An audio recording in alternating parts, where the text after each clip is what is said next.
जनता न्यूजमध्ये स्वागत आहे। भिलवडीकरांसाठी दिलासादायक बातमी म्हणजे सुमारे 1.5 फुटानं भिलवडीच्या पाण्याची पातळी कमी झालेली आहे। सध्या पाण्याची पातळी 42.5 फूट आहे। घाटाची पहिली पायरी आता थोड्याच वेळात दिसेल अशी स्थिती आहे। भिलवडीच्या पुलावर जर आपण पाणी बघितलं तर ज्या पद्धतीने काल पाण्याचा वेग होता तो आता खूपच मंदावला आहे। कोयना पाणलोट क्षेत्रामध्ये आज पाऊस कमी असल्याबाबतची माहिती आहे। 3 आणि 4 ऑगस्ट रोजी कोयना पाणलोट क्षेत्रामध्ये रेड अलर्ट जारी करण्यात आलेला आहे। त्यामुळे कृष्णा काठाला ते 2 दिवस थोडं सतर्कतेनं राहावं लागेल अशी शक्यता आहे। आठवड्यातलं पाणी आता बरंच कमी झालं आहे। आज संध्याकाळी उशीरपर्यंत हा रस्ता परत एकदा वाहतुकीसाठी खुला होऊ शकतो।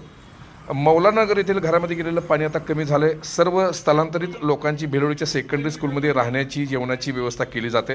राज्याचे माजी मंत्री आमदार डॉक्टर विश्वजित कदम यांनी जनता न्यूजशी संपर्क साधून या सगळ्या परिस्थितीची माहिती करून घेतली आहे। निसर्गाची साथ आणि पाटबंधारे विभागाचं असंच सुयोग्य नियोजन राहिलं तर संभाव्य महापूर टळू शकतो अशी भिलवडी परिसरातल्या ग्रामस्थांची भावना आहे। जनता न्यूज भिलवडी।